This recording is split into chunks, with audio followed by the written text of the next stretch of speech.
Public health advocates across the globe are expressing alarm after President Trump ordered the United States to withdraw from the UN's World Health Organization. The U.S. is the biggest financial backer of the WHO, contributing about 18% of the agency's budget. Trump's decision puts numerous programs at risk, including efforts to tackle tuberculosis and HIV/AIDS. On Monday evening, Trump signed an executive order declaring the U.S. would leave the Global Health Agency. This man's executive orders, like, for example, pulling out of the World Health Organization, is going to cause trouble beyond belief for everyday, hardworking Americans. Sure enough, yeah. Trump signed an executive order that would start the process of the U.S. leaving the World Health Organization. And I feel like there are some things that Trump is doing because they're his idea, and some things that he's doing because his aides and the people that wrote up Project 2025 are pushing him to do it for whatever their own reasons are, right? Like, I feel like they went to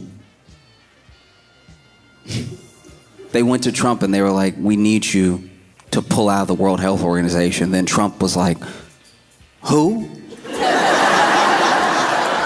My North Star, Josh Johnson, hilariously chides the president. As we know, this is a man who will not release his grades from college and does not even pronounce orange correctly. Ooh, look at that. It says TikTok. My, what is that all about? TikTok is worthless. Worthless. If I don't approve it, it has to close. I learned that from the people that own it. If I don't do the deal, it's worthless, worth nothing. If I do the deal, it's worth maybe $1 trillion, $1 trillion. So if I do the deal I'm talking about doing it for the United States. Ah, yes, of course, for the United States. Duh, glad he clarified. This dude also signed an executive order, the one they promised to, delaying the TikTok ban. But while he was talking about it, after he signed it, he was basically saying like, oh yeah, you know, the U.S. should own some part of it, maybe 50%, maybe more, who knows. And it's hard to tell when Trump talks about what the government should do, if he means the government should own it or he should own it. Because I'm not gonna lie, this TikTok thing is the most mob boss thing I've ever seen. It's the most like, oh, you like your little thing, like, yeah, okay. Maybe I own some of it. Maybe I own the whole thing. How about that? Leave it to Johnson to put together the most accurate analysis of what we are witnessing with Donald Trump. Calling him a mob boss is spot on because that's exactly what he is and how he handles his business. Where he is pardoning some 1,500 January 6 rioters who have been convicted for participating in the attack on the Capitol 4 years ago. So this is January 6th. These are the hostages. Approximately 1,500 for a pardon. Yes. Full pardon. Full pardon or commutation? Full pardon. I cannot begin to describe how dark of a moment this is. This is a groundbreaking concept of pardoning people who violently stormed the Capitol to try and wrest power from a legitimate government and hand it to the loser of an election. A pardon kind of, this may not be the word, but it excuses that behavior, or it says it's okay. So what is to stop them from doing something like that again? And if anyone has insights on this, it's Harry Dunn, a former Capitol police officer who worked that day. Then you had Trump signing executive order, you had Trump pardoning everybody from January 6th. That's wild. There were plenty people that were up there, did January 6th.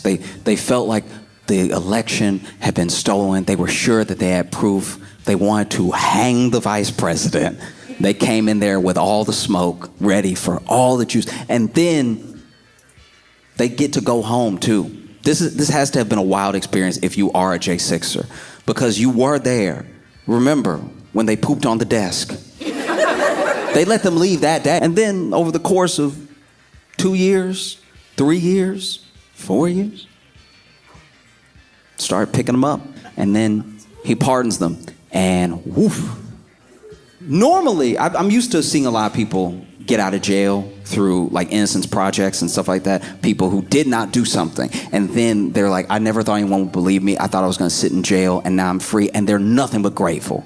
They get out, they're hugging their families, they're crying and stuff, and that has not been the case with the J6. Everybody that got let out is very angry. This is by design, I fear. The J6ers are now cemented to have blind loyalty to Trump because he let them get away with attacking the Capitol. I truly fear what comes next. And I just want to say thank you for making it happen. Thank you.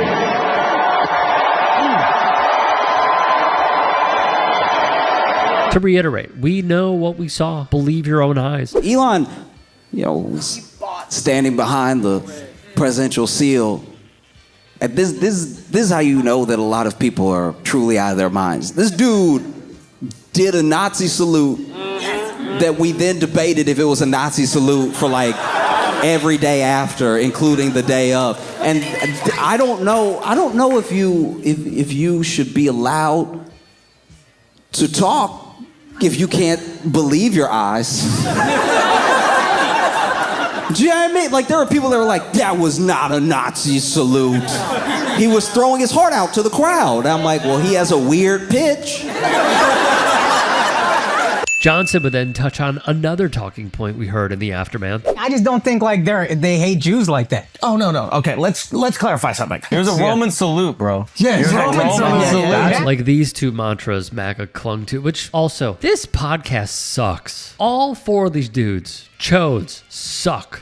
Because so many people had so many different things. They came to his defense. It was several things at once. It was like, guys, no, that was not a Nazi salute, okay? It was a Roman salute. I'm like, all right, you ever split a hair before? Apparently you don't know what that looks like. No, it wasn't a Roman salute. He has Asperger's. I know a lot of people with Asperger's. I know a lot of people that are on the spectrum. I know a lot of people with, different types of autism on different parts of the spectrum. And when I've hung out with them and they've needed to point,